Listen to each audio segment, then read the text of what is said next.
ओम शांति। 18 अक्टूबर 2025। बाबा के महावाक्य।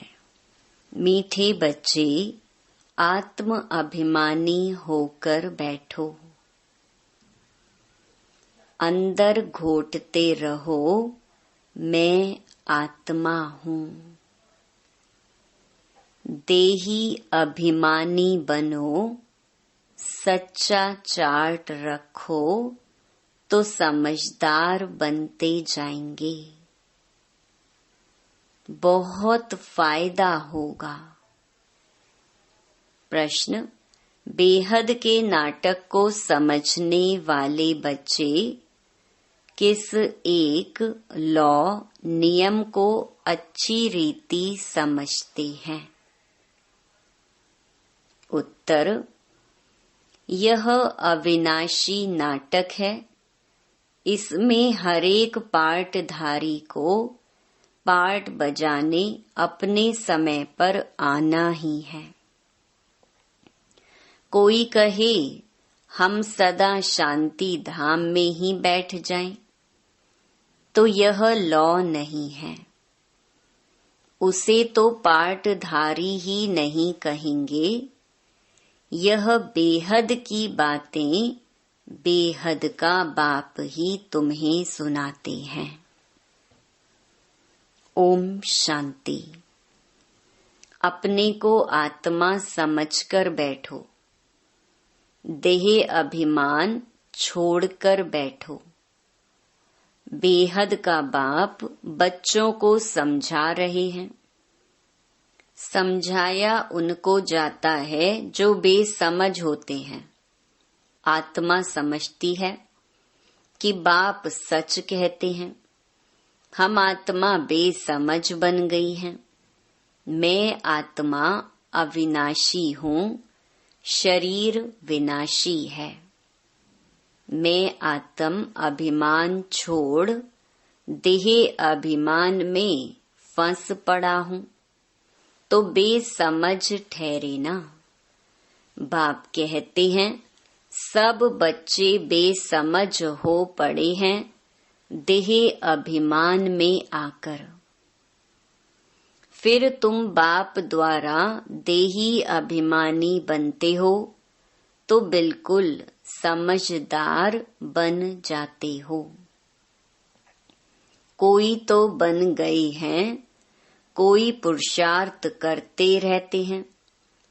आधा कल्प लगा है बेसमझ बनने में।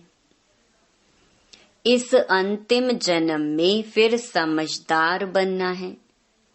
आधा कल्प से बेसमझ होते होते 100% बेसमझ बन जाते हैं। देह अभिमान में आकर ड्रामा प्लान अनुसार तुम गिरते आए हो। अभी तुमको समझ मिली है, फिर भी पुरुषार्थ बहुत करना है, क्योंकि बच्चों में दैवी गुण भी चाहिए।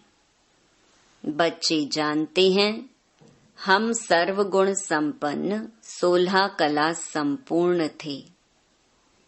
फिर इस समय निर्गुण बन पड़े हैं। कोई भी गुण नहीं रहा है।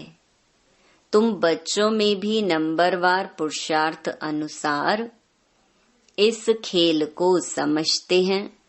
समझते समझते भी कितने वर्ष हो गए हैं। फिर भी जो नए हैं वह अच्छे समझदार बनते जाते हैं। औरों को भी बनाने का पुरुषार्थ करते हैं। कोई ने तो बिल्कुल नहीं समझा है। बेसमझ के बेसमझ ही हैं।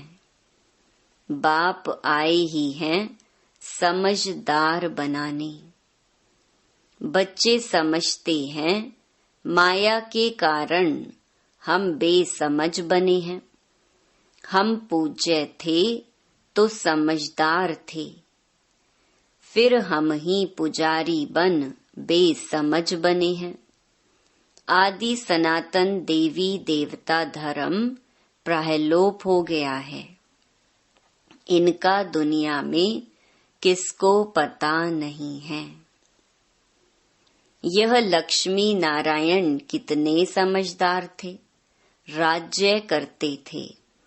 बाप कहते हैं तत् त्वम्। तुम भी अपने लिए ऐसे समझो। यह बहुत बहुत समझने की बातें हैं। सिवाय बाप के कोई समझा ना सके। अभी महसूस होता है बाप ही ऊंच ते ऊंच समझदार ते समझदार होगा ना।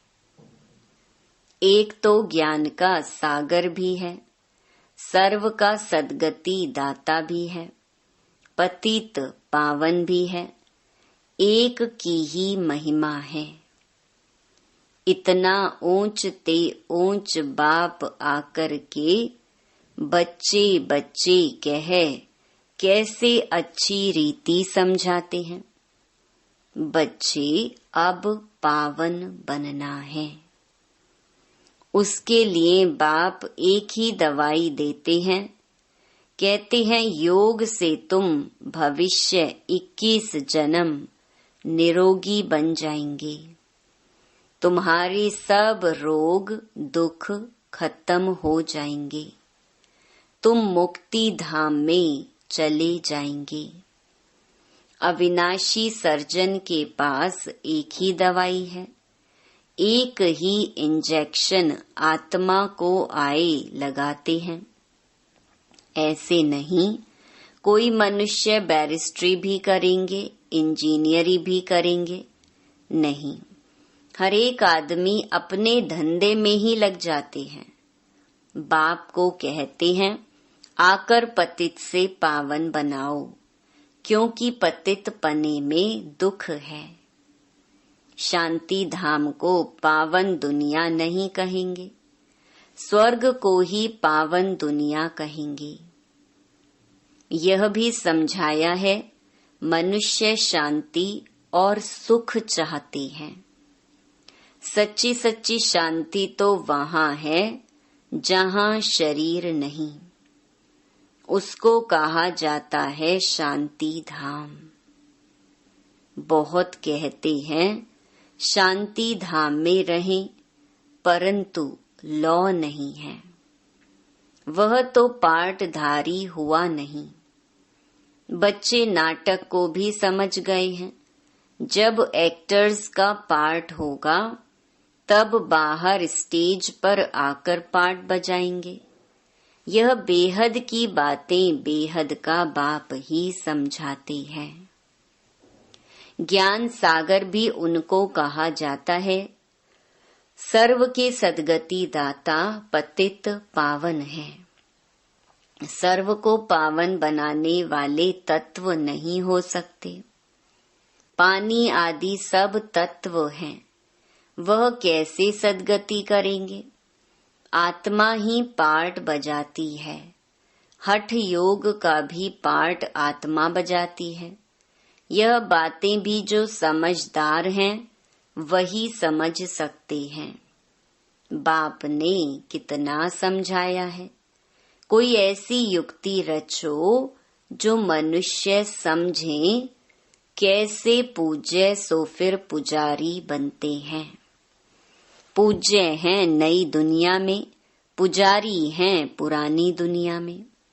पावन को पूज्य, पतित को पुजारी कहा जाता है। यहाँ तो सब पतित हैं, क्योंकि विकार से पैदा होते हैं। वहाँ है श्रेष्ठ। गाते भी हैं संपूर्ण श्रेष्ठाचारी। अभी तुम बच्चों को ऐसा बनना है, मेहनत है। मुख्य बात है याद की। सभी कहते हैं याद में रहना बड़ा मुश्किल है। हम जितना चाहते हैं याद में रह नहीं सकते हैं। कोई सच्चाई से अगर चार्ट लिखे तो बहुत फायदा हो सकता है। बाप बच्चों को यह ज्ञान देते हैं कि मन मना भव। तुम अर्थ सहित कहते हो। तुम्हें बाप हर बात यथार्थ रीति अर्थ सहित समझाते हैं। बाप से बच्चे कई प्रकार के प्रश्न पूछते हैं। बाप करके दिल लेने लिए कुछ कह देते हैं, परंतु बाप कहते हैं मेरा काम ही है पतित से पावन बनाना। मुझे तो बुलाते ही इसलिए हो। तुम जानते हो हम आत्मा शरीर सहित पावन थी। अभी वही आत्मा शरीर सहित पतित बनी है। 84 जन्मों का हिसाब है ना। तुम जानते हो अभी यह दुनिया कांटों का जंगल बन गई है। यह लक्ष्मी नारायण तो फूल है ना। उन्हों के आगे कांटे जाकर कहते हैं आप सर्वगुण संपन्न, हम पापी कपटी हैं। सबसे बड़ा कांटा है काम विकार का। बाप कहते हैं इस पर जीत पहन जगत जीत बनो। मनुष्य कहते हैं भगवान को कोई ना कोई रूप में आना है, भागीरथ पर विराजमान हो आना है। भगवान को आना ही है पुरानी दुनिया को नया बनाने। नई दुनिया को सतो प्रधान, पुरानी को तमो प्रधान कहा जाता है। जबकि अभी पुरानी दुनिया है तो जरूर बाप को आना ही पड़े। बाप को ही रचयिता कहा जाता है। तुम बच्चों को कितना सहज समझाते हैं, कितनी खुशी होनी चाहिए। बाकी किसका कर्म भोग का हिसाब किताब है, कुछ भी है वह तो भोगना है। इसमें बाबा आशीर्वाद नहीं करते हैं। हमको बुलाते ही हो बाबा आकर हमको वर्षा दो। बाबा से क्या वर्षा पाने चाहते हो? मुक्ति जीवन मुक्ति का। मुक्ति जीवन मुक्ति का दाता एक ही ज्ञान सागर बाप है। इसीलिए उनको ज्ञान दाता कहा जाता है। भगवान ने ज्ञान दिया था, परंतु कब दिया, किसने दिया, यह किसको पता नहीं है। सारा मुंझारा इसमें है। किसको ज्ञान दिया यह भी किसको पता नहीं है। अभी यह ब्रह्मा बैठे हैं, इनको मालूम पड़ा है कि हम सो नारायण था, फिर 84 जन्म भोगे। यह है नंबर 1 में। बाबा बतलाते हैं मेरी तो आँख ही खुल गई। तुम भी कहेंगे हमारी तो आँखें ही खुल गईं। तीसरा नेत्र तो खुलता है ना। तुम कहेंगे हमको बाप का सृष्टि चक्र का पूरा ज्ञान मिल गया है। मैं जो हूँ, जैसा हूँ, मेरी आँखें खुल गई हैं। कितना वंडर है। हम आत्मा फर्स्ट हैं और फिर हम अपने को देह समझ बैठे। आत्मा कहती है हम एक शरीर छोड़ दूसरा लेता हूँ। फिर भी हम अपने को आत्मा भूल देह अभिमानी बन जाते हैं। इसीलिए अब तुमको पहले पहले यह समझ देता हूँ कि अपने को आत्मा समझ बैठो। अंदर में यह घोटते रहो कि मैं आत्मा हूँ। आत्मा न समझने से बाप को भूल जाते हो। फील करते हो बरोबर हम घड़ी घड़ी देह अभिमान में आ जाते हैं। मेहनत करनी है। यहाँ बैठो तो भी आत्म अभिमानी होकर बैठो। बाप कहते हैं हम तुम बच्चों को राजाई देने आए हैं। आधा कल्प तुमने हमको याद किया है।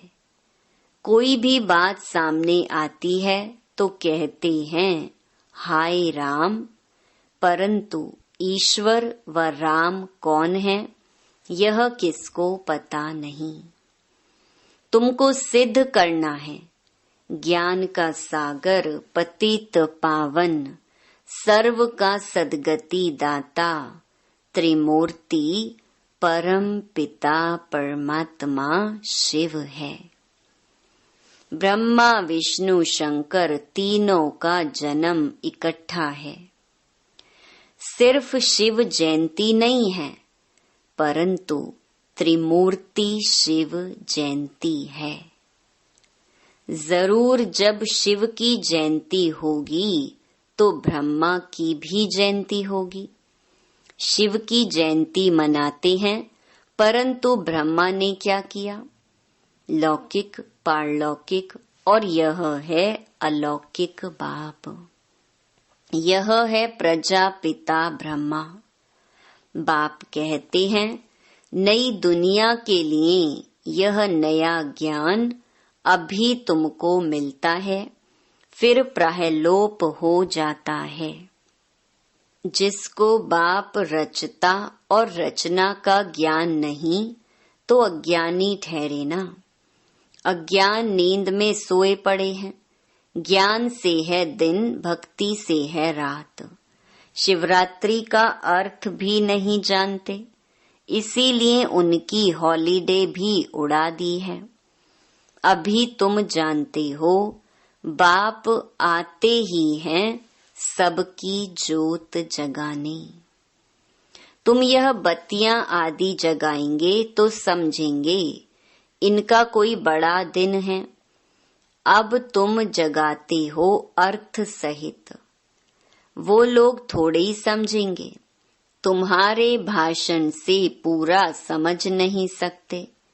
अभी सारे विश्व पर रावण का राज्य है। यहाँ तो मनुष्य कितने दुखी हैं। रिद्धि सिद्धि वाले भी बहुत तंग करते हैं। अखबारों में भी पढ़ता है इनमें इविल सोल है, बहुत दुख देते हैं। बाबा कहते हैं इन सब बातों से तुम्हारा कोई कनेक्शन नहीं। बाप तो सीधी बात बताते हैं, बच्चे तुम मुझे याद करो तो तुम पावन बन जाएंगे, तुम्हारे सब दुख दूर हो जाएंगे। अच्छा, मीठे मीठे सिकिलधे बच्चों प्रति मात पिता बाप दादा का याद प्यार और गुड मॉर्निंग। रूहानी बाप की रूहानी बच्चों को नमस्ते। धारणा के लिए मुख्य सार। पहला, यथार्थ रीति बाप को याद करने व आत्म अभिमानी बनने की मेहनत करनी है। सच्चाई से अपना चार्ट रखना है, इसमें ही बहुत बहुत फायदा है। दूसरा, सबसे बड़ा दुख देने वाला कांटा काम विकार है। इस पर योग बल से विजय प्राप्त कर पतित से पावन बनना है। बाकी किन्हीं भी बातों से तुम्हारा कनेक्शन नहीं। वरदान, प्रैक्टिकल जीवन द्वारा परमात्म ज्ञान का प्रूफ देने वाले धर्म युद्ध में विजयी भव। अभी धर्म युद्ध की स्टेज पर आना है। उस धर्म युद्ध में विजयी बनने का साधन है आपकी प्रैक्टिकल जीवन, क्योंकि परमात्म ज्ञान का प्रूफ ही प्रैक्टिकल जीवन है। आपकी मूरत से ज्ञान और गुण प्रैक्टिकल में दिखाई दें, क्योंकि आजकल डिस्कस करने से अपनी मूरत को सिद्ध नहीं कर सकते। लेकिन अपनी प्रैक्टिकल धारणा मूर्त से 1 सेकंड में किसी को भी शांत करा सकते हो। स्लोगन: आत्मा को उज्जवल बनाने के लिए परमात्म स्मृति से मन की उलझनों को समाप्त करो। मातेश्वरी जी के अनमोल महावाक्य। योग से ही मुक्त होने की शक्ति मिलती है। पहले पहले तो अपने को एक मुख्य पॉइंट ख्याल में अवश्य रखनी है। जब इस मनुष्य सृष्टि झाड़ का बीज रूप परमात्मा है, तो उस परमात्मा द्वारा जो नॉलेज प्राप्त हो रही है वो सब मनुष्यों के लिए जरूरी है। सभी धर्म वालों को यह नॉलेज लेने का अधिकार है।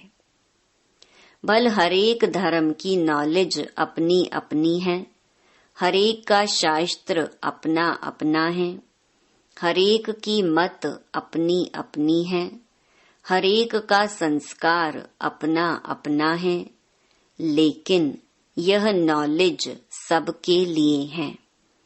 भल वो इस ज्ञान को ना भी उठा सके, हमारे घराने में भी ना आवे, परंतु सबका पिता होने कारण उनसे योग लगाने से फिर भी पवित्र अवश्य बनेंगे। इस पवित्रता के कारण अपने ही सेक्शन में पद अवश्य पाएंगे, क्योंकि योग को तो सभी मनुष्य मानते हैं। बहुत मनुष्य ऐसे कहते हैं हमें भी मुक्ति चाहिए, मगर सजाओं से छूट मुक्त होने की शक्ति भी इस योग द्वारा मिल सकती है। दूसरा, अजपा जाप अर्थात निरंतर ईश्वरीय याद। यह जो कहावत है, श्वासों श्वास अजपा जाप जपते रहो, उसका यथार्थ अर्थ क्या है? जब हम कहते हैं अजपा जाप, तो इसका यथार्थ अर्थ है जाप के बिगर श्वासों श्वास अपना बुद्धि योग अपने परम पिता परमात्मा के साथ निरंतर लगाना। और यह ईश्वरीय याद श्वासों श्वास कायम चलती आती है। उस निरंतर ईश्वरीय याद को अजपा जाप कहते हैं। बाकी कोई मुख से जाप जपना अर्थात राम राम कहना, अंदर में कोई मंत्र उच्चारण करना, यह तो निरंतर चल नहीं सकता। वो लोग समझते हैं हम मुख से मंत्र उच्चारण नहीं करते, लेकिन दिल में उच्चारण करना यह है अजपा जाप। परंतु यह तो सहज एक विचार की बात है, जहाँ अपना शब्द ही अजपा जाप है, जिसको जपने की भी जरूरत नहीं है। आंतरिक बैठ कोई मूर्ति का ध्यान भी नहीं करना है, ना कुछ सिमरन करना है, क्योंकि वो भी निरंतर खाते पीते रह नहीं सकेंगे। लेकिन हम जो ईश्वरीय याद करते हैं वही निरंतर चल सकती है, क्योंकि यह बहुत सहज है। जैसे समझो बच्चा है, अपने बाप को याद करता है, तो उसी समय बाप का फोटो सामने नहीं लाना पड़ता है, लेकिन मनसा वाचा कर्मणा बाप के सारे ऑक्यूपेशन एक्टिविटी गुणों सहित याद आता है। बस वह याद आने से बच्चे की भी वो एक्ट चलती है, तब ही सन शोज फादर करेंगे। वैसे अपने को भी और सबकी याद दिल भीतर से मिटाए, उस एक ही असली पारलौकिक परम पिता परमात्मा की याद में रहना है। इसमें उठते बैठते, खाते पीते निरंतर याद में चल सकते हैं। उस याद से ही कर्मातीत बनते हैं। तो इस नेचुरल याद को ही अजपा जाप कहते हैं। अच्छा, ओम शांति। अव्यक्त इशारे। स्वयं और सर्व के प्रति मनसा द्वारा योग की शक्तियों का प्रयोग करो। अभ्यास की प्रयोगशाला में बैठ योग का प्रयोग करो तो एक बाप का सहारा और माया के अनेक प्रकार के विघ्नों का किनारा अनुभव करेंगे। अभी ज्ञान के सागर, गुणों के सागर, शक्तियों के सागर में ऊपर ऊपर की लहरों में लहराते हो, इसीलिए अल्पकाल की रिफ्रेशमेंट अनुभव करते हो। लेकिन अब सागर के तले में जाओ तो अनेक प्रकार के विचित्र अनुभव कर रतन प्राप्त करेंगे। अच्छा, ओम शांति।